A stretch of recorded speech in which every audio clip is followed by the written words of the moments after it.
Okay, so welcome everyone. This is our day 3 of the demo series of 3-day demo series. In our demo series so far, what we have covered is about different aspects of business analyst. Okay, we started with understanding what a business analyst does, what will be their primary roles and responsibilities within the IT sector. Okay, we are particularly targeting to understand what a business analyst does within the IT sector. Now, once we covered that, then we went ahead with the BA training program that Harsha trainings have come up with, and how the training program helps you get started from the scratch, even for people who have not experience, who doesn't have any work experience in the IT sector. Okay. So we started from the training program will start from the scratch and train you to learn about the different technical concepts related to business analyst.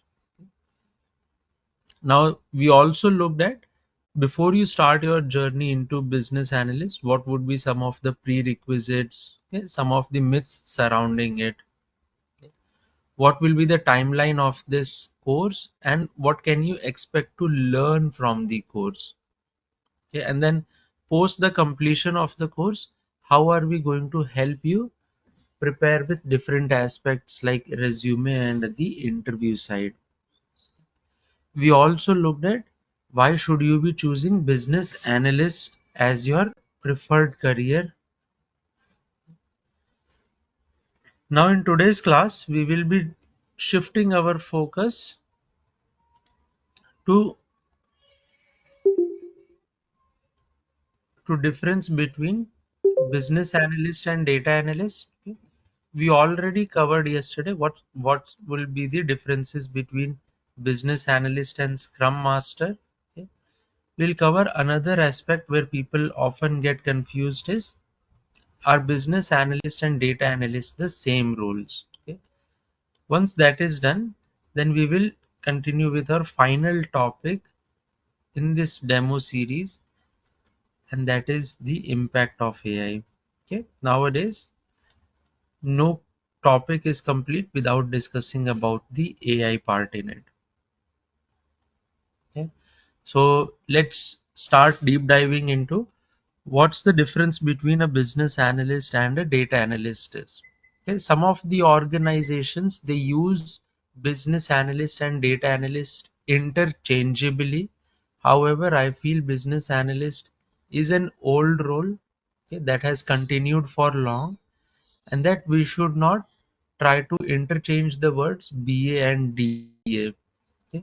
So we'll be often referring to them as BA and DA. Okay. So a BA, like we discussed yesterday, is responsible for managing stakeholders. Okay. Whereas what's the primary responsibility of a data analyst or a DA is actually to make sense from the data. Okay. What does it mean? That is visualization of the data. So nowadays, every organization, or every, let me be more specific, every enterprise, okay, enterprise are all large organizations. So like for example, health insurance companies, life insurance companies, banking sectors. Okay. So all these large enterprises, they have plenty of data available with them. Okay. Plenty of customer data. Okay. So they know a lot about their customers, like what's their name, what's their date of birth, what their family composition looks like. Okay. Then where are they from, what kind of job are they doing, how much are they earning in their through their job. Okay. So there is plenty of data that is available with these organizations, with these large enterprise organizations. Now what organizations are shifting towards is let's harness the power of data. Okay, I have lot of data, but having data alone doesn't make any sense to me. Okay, I should I should be able to make more meaningful sense out of the data. I should use the data to make better decisions. Okay, for example, an e-commerce company can can ask data analysts to create reports. Okay, to create reports or dashboards, like show me state wise on state wise sales report. Okay, so that way the e-commerce company can figure out which state is generating more sales for me and which state is generating less sales for me. Okay, an e-commerce company is already serving across the nation, okay, across all states of the nation. So they already know how much every state is contributing to their sales. Okay. So if they see some of the states are performing poorly, they can put their focus on those states, like why are we not performing well in these states? They can do root cause analysis. They can form customized strategies for those particular states where their sales are falling down. Okay. So the data is all available. What is really needed is to visually represent the data, one, to make it more attractive, to grab your attention, okay, and to use it to make better decisions or strategies in terms of businesses. Okay, so a data analyst is completely dealing with what data is.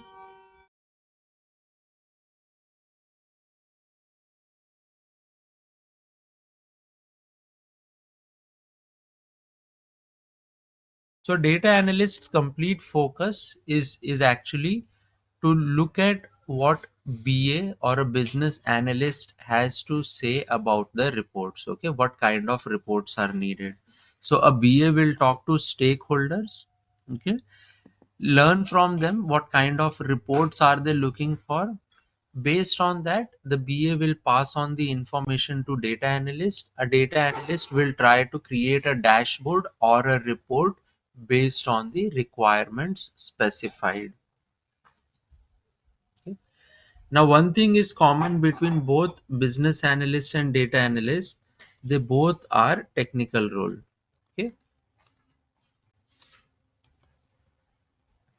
But there is one difference between the kind of tools that both uses. Okay. A BA will be using tools like Jira, okay, Microsoft Office, which includes Microsoft Word, Microsoft Excel, Microsoft PowerPoint, okay, and some tool on requirement management. Okay, it could be tools like Confluence, RecPro. Okay,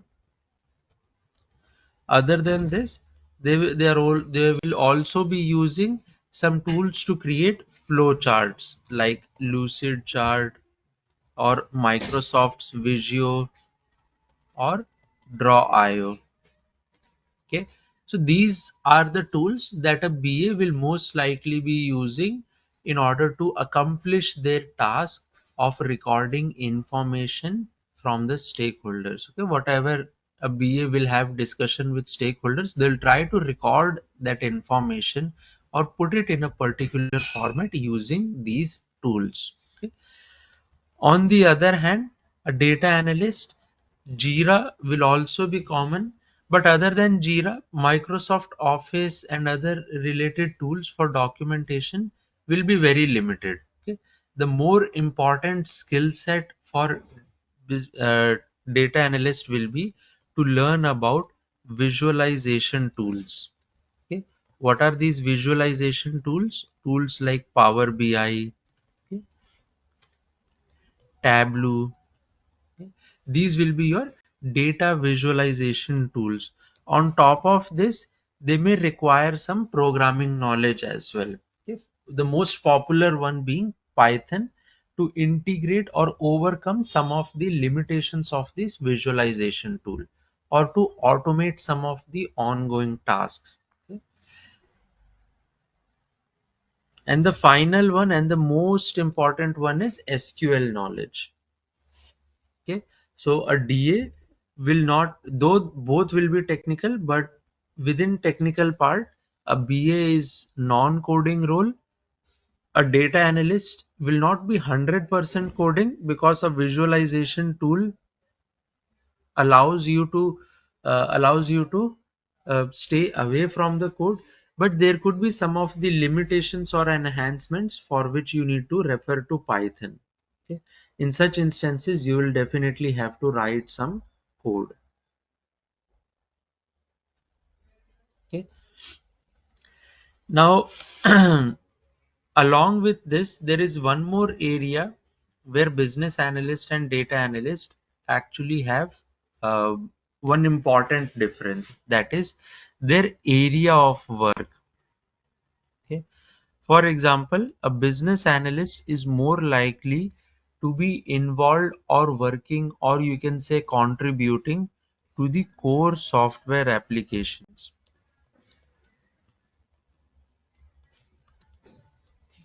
A data analyst will more likely be part of data analytics applications. Okay, what's the difference between the two?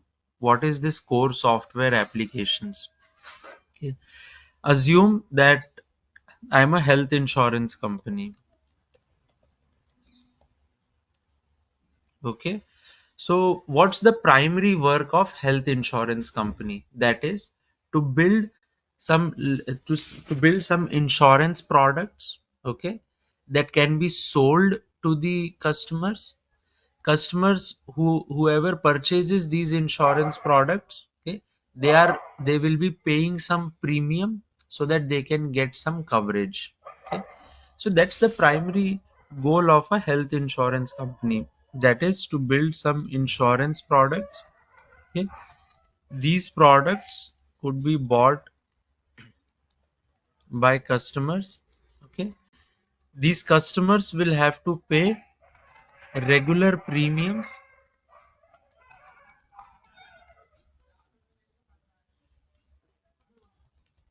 Customers to pay regular premiums so that they can keep their policy, or they can keep their insurance active. Okay, once they stop paying the premiums after a certain duration, the insurance ceases to exist. Okay, so it will not have any benefits. And then why are we buying this entire health insurance thing? So that whenever there's need be, I can either go for cashless claims. That means I can show my health insurance ID card and avail the services for free, or I can go for reimbursement. So I can pay for whatever I came for and then file for a reimbursement with the health insurance company. Okay. So either side, whatever health benefits that I could avail, I'll try to avail through this process. This is broadly what health insurance companies will try to do. Okay, so when your primary target is this, you obviously will build an enterprise software that can help you accomplish all these tasks. Okay, for example, I can build a application that can help me set up my products. Okay, I can build an application that can help me enroll members into those products. I can build another application that can help with claim processing. I can build another application that can help me uh, track the premiums that the customer has been paying or not. Okay, and then at the end, I can integrate all these applications so that to the customer it looks like as if they are accessing one single application. Okay, now this is my core business. So all these applications that I have talked about, product setup, member enrollment, and premium management, okay, or paying for bills, claim processing, all these applications will form your core software applications that a health insurance company is supposed to do.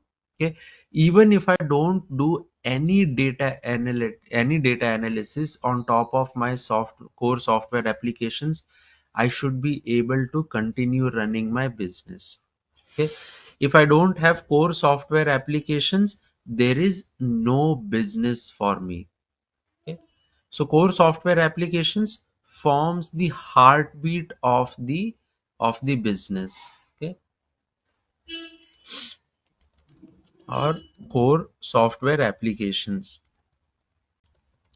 Okay, whereas what happens is all the organizations realized that because we have been selling insurance product to customers, I have access to lot of customers data. Okay, for example, I know their name, date of birth, where they live, what kind of job are they in, how much are they earning from that job. Okay, then what the risk appetite will be for that particular job in which they are involved in. Okay, so I have lot of data available with me. So why don't I use that data to create better insurance products for my customers? Okay, so then comes the data analytics part. Okay, so whatever data that is received by the core software applications. Okay, so what data analytics is trying to do is whatever data that is received by the core software applications, use that data to make meaningful decisions. Okay, I already have the data. Why don't I use the data? For example, I can look at my claims application to identify how many claims did I receive, for what type of diseases are people frequently visiting hospitals. Is there a specific duration within the year when people are more prone to going to the hospitals? Okay, what kind of lifestyle are these people following who are frequently going to the hospital, so that I can accordingly make better products for them, or I can run some preventive techniques or preventive measures for these people. Okay, so all I'm doing is whatever data that is generated or collected or received by my core software applications, I'm using that data to make some meaningful decisions out of it. Okay, I have the data available. I will run through visualization tools, Python, SQL, whatever means necessary. If I have to transform data, I will transform, and then after transforming, I'll make the decisions. But data analytics happen over and above the data that my core software applications are responsible to receive. Okay, so now the stream in which BA and DA will be working are more likely going to be two different streams. A BA is more needed over here to build enterprise softwares for that form the part of core software applications. Okay, a data analyst is more needed over here. Okay, now there has to be ongoing changes on the core software applications. Okay, businesses evolve, requirements change. Okay, customers evolve. Okay, customers requirement or expectations changes with time. Okay, so in such instances, there will always be some or more changes coming on the core software application side. So I want a business analyst who's more inclined towards the domain knowledge and can help me make appropriate changes in the enterprise software. Okay, whereas pass on the same information for the data analyst so that they can build appropriate reporting. Okay, data analytics is completely optional for the organizations, but the way organizations are realizing benefits of data analytics, it is difficult to stay away from it.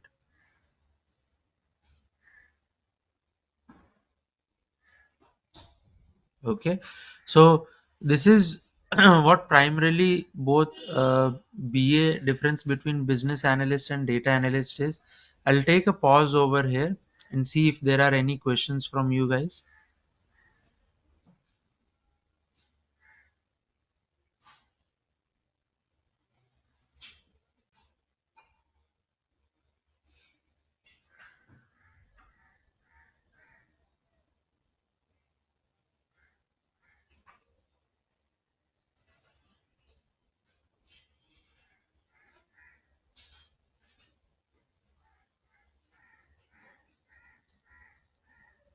Okay, I'll take the silence as no questions. We'll move ahead.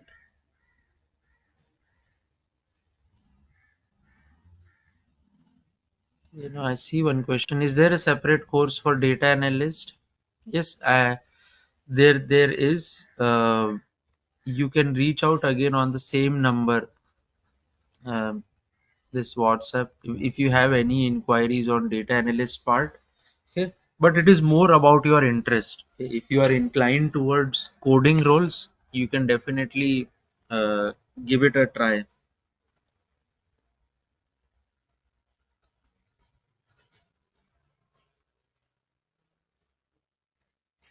Okay,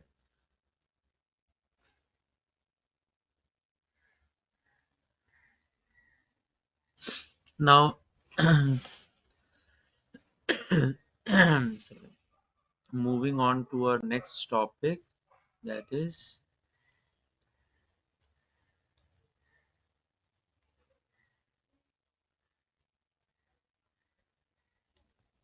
to understand what impact AI can have on the work that a business analyst is doing. Okay, so nowadays we are surrounded with lot of discussions around artificial intelligence. Okay, how artificial intelligence is changing the way we are going to work, or we are going to receive or see any products. Now, so far what we see is, and I'm talking from the public usage perspective, so far there has been a widespread usage of gen AI. Okay, or what we call as generative AI. Okay, so what, in simple words, this means is that you ask a question. Okay, there will be asking questions. Okay, this is what in technically called as prompt. Okay, you send a prompt to the artificial intelligence system, and what that system will try to do is it will receive your prompt, or in more user friendly language, the question that you want to ask. Okay, and it will give you a reply or a response to your question. Okay, now how reliable those responses are, that's another discussion at all. Okay, so responses in some cases may not be reliable, responses in certain cases may be reliable. So what is now happening is, since these AI systems are still being developed, are still learning. Okay, so responses may not be 100% reliable. Okay, so you have to be extremely careful when you send a prompt to the AI and you receive a response. You don't have to blindly trust that response. Okay, but what is more important is that now I have an ability to ask questions and receive specific responses. Okay, what used to happen earlier is we would open up any search engine like Google, Yahoo, or Microsoft's Bing. Okay, I will give my search criteria. Okay, all the websites that will be matching that search criteria will be shown to me. So basically, I will be shown with a list of websites. Okay, now what happens is I'll have to open each and every website, go through it, and then figure out whether this is what I have been looking for. Okay, so a lot of time you spend actually trying to identify whether it is showing me the correct information or not. If you feel that the search engines are not giving you the correct websites, then what you try to do is you try to change your search criteria. Now, what has happened is I have AI. I can give them specific prompts that on which I need a response, and they can give me specific responses rather than going through a list of hundreds or thousands or millions of websites. I will receive specific response to my question. That obviously saves my time. Okay, I don't have to run through multiple websites. I don't have to run through multiple articles to find out or figure out whether this is what I have been looking for. Okay, so that's the impact that AI is trying to make, to give me specific responses to my questions. Okay, through this AI is actually trying to learn more, whether they are able to provide you with the response you are looking for or not. Okay, you can obviously give feedback. So whatever response is provided, okay, on top of that response you can give feedback that this is the response I have been looking for, or no, it doesn't match what I have been looking for, so that the system can learn and try to improve. Okay, till it's still learning, like how we send our kids to school. Okay, till the kids are learning, the AI is also learning. So we you cannot 100% rely on it, but the the ecosystem that it is trying to build, it will definitely formalize in the coming years. Okay, so you will see widespread usages of AI, not just within the IT sector but outside of the IT sector as well. Right now it is more of like, I want to learn about a particular concept, or I want to do my school or college assignments, but I'm not sure where to get started, or I want to learn a programming language, or I want to create some PowerPoint presentations. So for that, people are using different kinds of AIs, like sorry, presentations, or for creating, or for full doing your school assignments or college assignments. Okay, or even for building websites.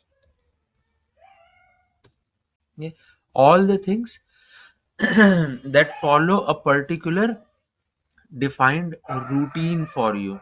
Okay, AI is also being used to generate lot of images and short videos as well.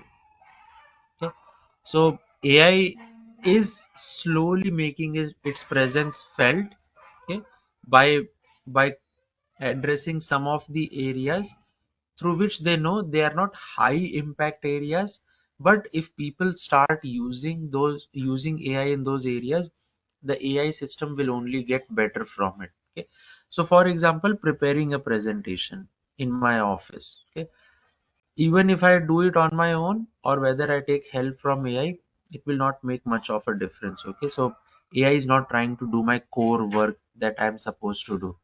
All it's trying to do is I'm giving my ideas, I'm sharing the contents, and then it is trying to create a presentation from it. Okay, with the help of images and all. So if it gives me meaningful presentations, impactful presentations, I'll be happy. Okay, and then I'll use the AI more in future as well. If it doesn't give me meaningful presentations, I'll give that a feedback. Okay, similarly, all the areas where it is currently being used widespread, okay, if you see, they are not major areas, but areas where it will get sufficient amount of data so that it can learn and progress accordingly. Okay. Now, when it comes to BA, then how is this entire AI system going to impact what a business analyst is doing on day-to-day basis? Okay, so let's start from the top. We said a BA is responsible for managing stakeholders. Is the AI system currently talking to any of my stakeholders? Currently, no. Okay.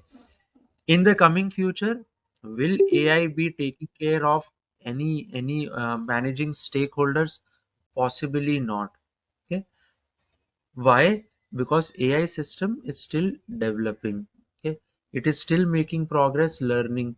Then from there to build some systems that can have meaningful and reliable conversations with the people, with real people at the back end, will take some more time. Okay. Now systems, AI systems usually are operating in silos. Okay. So they are all dependent on the prompts. So what that means is that you ask them a question, they will give you response based on that question. Okay. They have to rely a lot on the surrounding knowledge. For example, if you ask me how to open up a bank account, okay, because I have knowledge of banking industry, I can guide you with the entire process. If you ask me how to open up a bank account in a particular bank, okay, I can guide you with that process as well. But AI systems, they will give you a more generic response because AI systems are not being used particularly by any company as such. So they don't give you specific answers. They will guide you in that direction, but you don't expect a complete 100% viable solution from them. Okay?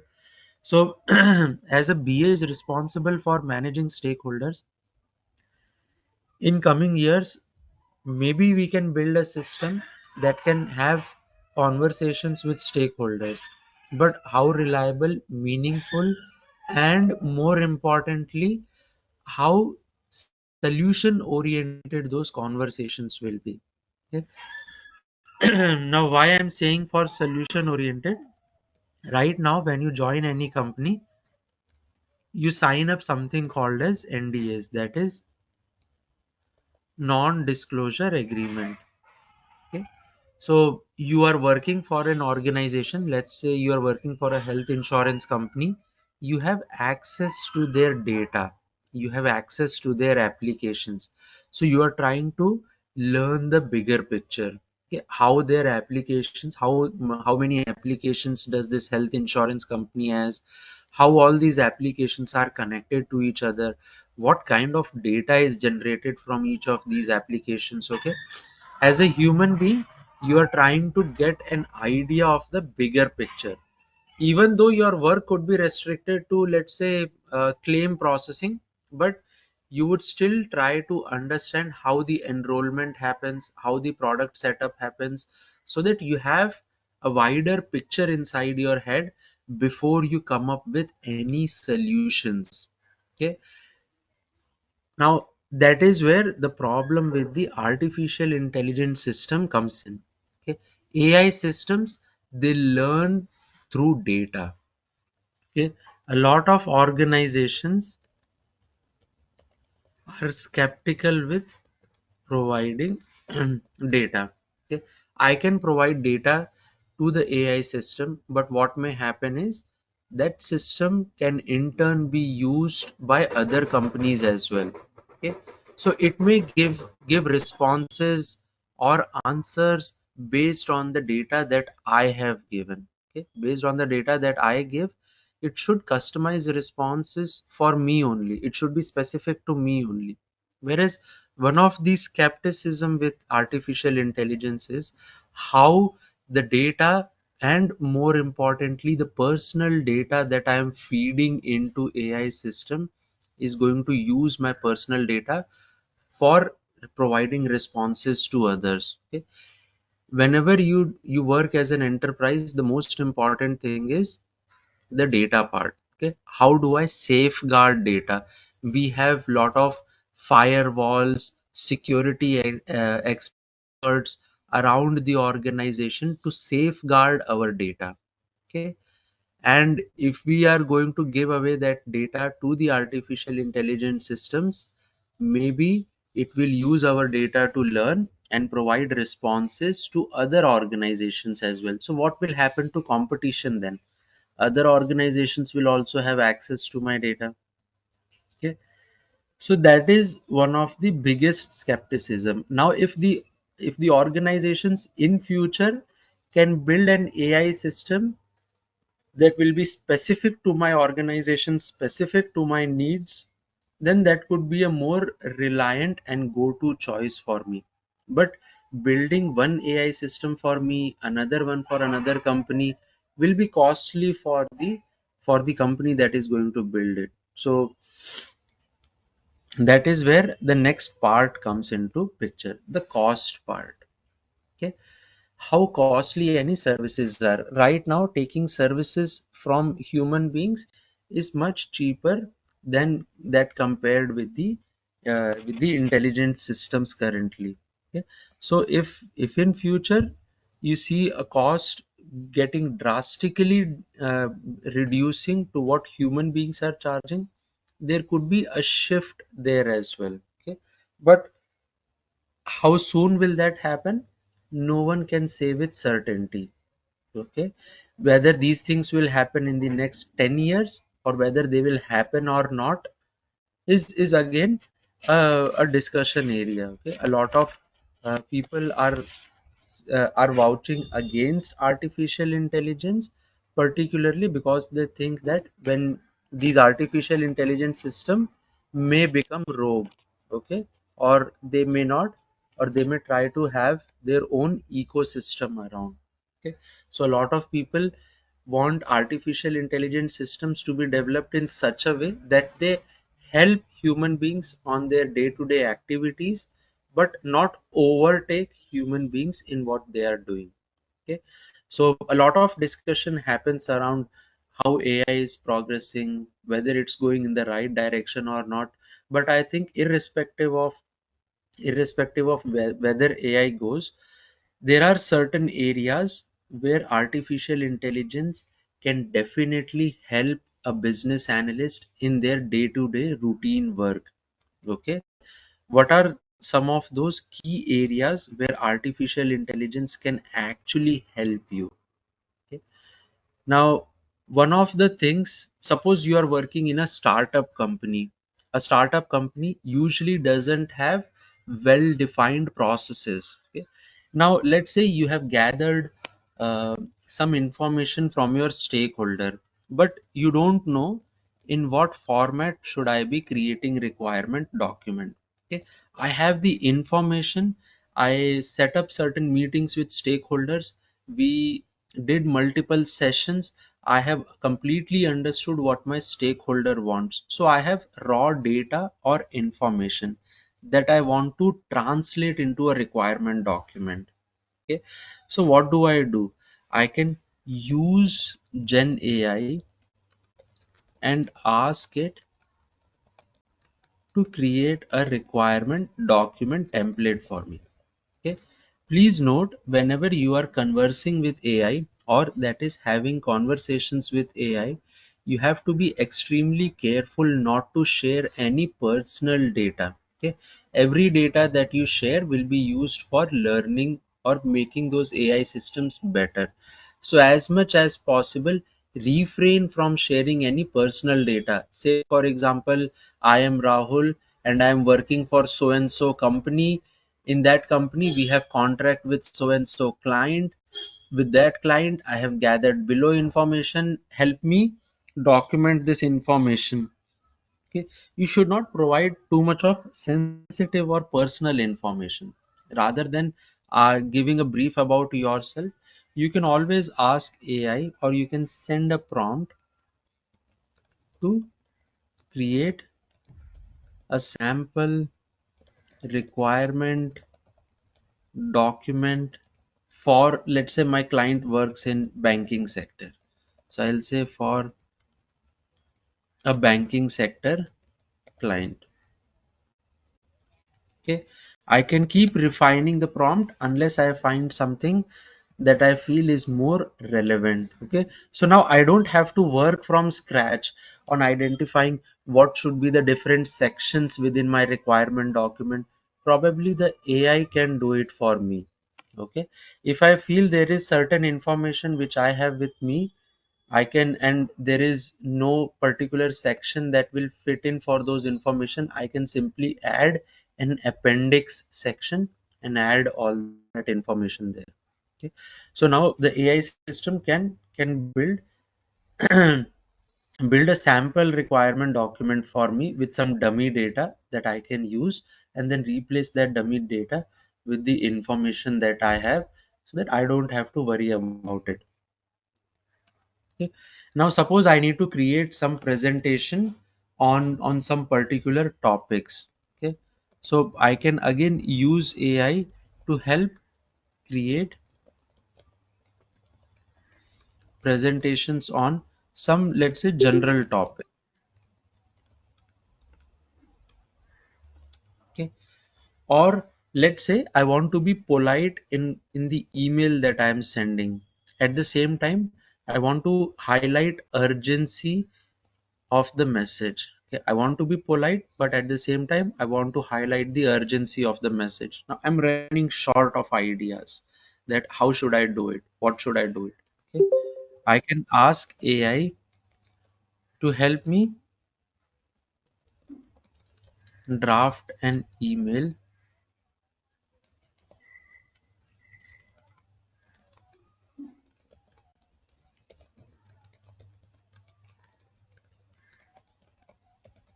highlight urgency of the request, but being polite at the same time. Okay, we don't want to sound rude when we are highlighting urgency. Okay, suppose I want you to take some action in next 10 minutes or 5 in 10-15 minutes. Okay, usually what I'll do is you guys have to take an action in the next 15 minutes. Okay, the moment I raise my voice, the moment I sound assertive, okay, people find it little rude. So I don't want to sound rude or assertive when I am highlighting urgency. I am running short of ideas, or maybe English is not my native language. Okay? So I don't know how to convey that in English. So maybe I can take help of AI. Okay? So AI can definitely help you with some of the monotonous, non-productive work that you are doing.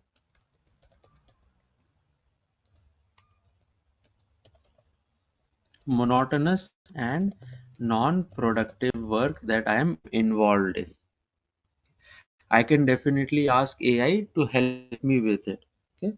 So if I am going for a meeting, okay, generally what I would do is usually I'll check with my peer groups if anyone's part of the same meeting, and suppose I was out yesterday, or just for a quick revision, if any of my peer group is going to be in the same meeting that I'm going to be part of, usually I'll connect with them for 4-5 minutes to understand what kind of preparations should we be doing. Okay, but supposedly if my peer group person also have no idea, then what do?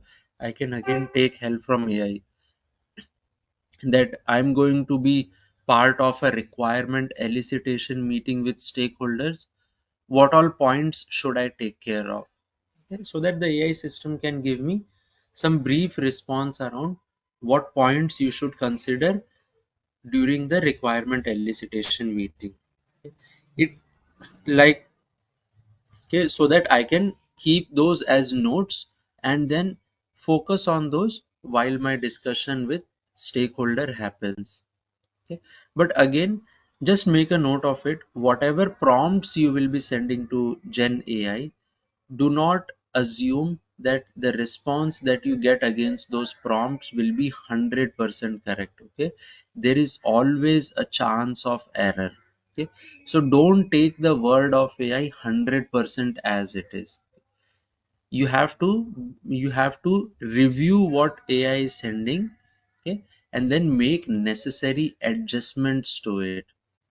Okay, if you simply copy paste whatever response you get from AI, chances are that you will also make same mistake. Okay, so if you are involved in any case, then let's if you want to interact with chat gpt or Google's Gemini or any of these AI tools available, well, go ahead. They are all free to use, at least as of now. And again, why are they free? So that they can learn from the prompts that we are sending to them. Okay. But because they are free, go ahead, start exploring, start sending in prompts, but don't rely 100% on the responses that you receive. Okay. You always have to review the response, make necessary adjustments, and then only use it. Okay. But AI can certainly help you with performing some of the monotonous, non-productive work. Okay. As a BA, my main productivity lies in exploring information from the stakeholders. The documentation is a non-productive work for me, but can I go away from the documentation? No. Okay. Documentation is one of the key methods of sharing information across different domains or people. So if I don't share that information efficiently, then again people will be scratching or running from one place to another for finding information. Now that's why documentation is important. But I know how to create that document. I can certainly take help. But again, while create asking any question, just be extremely mindful on do not share personal information. You have to be extremely cautious when using artificial intelligence. Okay. That is, you only have to ask questions in a way that doesn't involve sharing of any personal information or revealing any personal identity.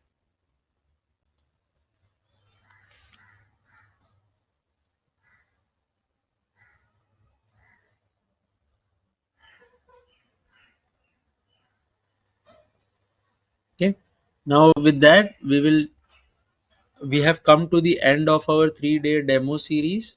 Okay. I'll These are the topics that I wanted to cover with you on what business analyst does, how they impact the software development within the IT industry, okay, or what's their contribution areas in the software development process, how the training program we have developed can help you learn through all those different technical concepts related to business analyst, and what some of the key differences between generally confused roles, other roles, okay, like business analyst and scrum master, business analyst and data analyst, and then how AI, to be frankly speaking, can help us do some of our non-productive and monotonous tasks.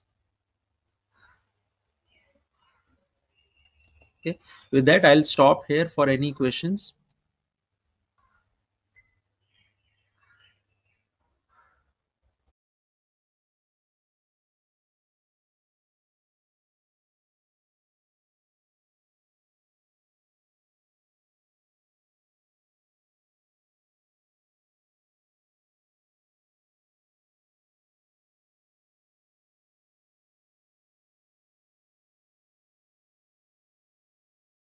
Well, in that case, I can consider silence as no question. I hope you all had a wonderful 3-day demo series.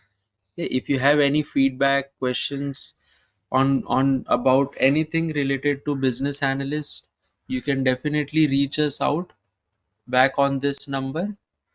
Okay. If you have any further inquiries related to the course, if you want to know in general about BA, or if you have any other inquiries, then definitely reach us out on this number over here. Okay. Well, thank you everyone for your time. We'll hope to connect soon.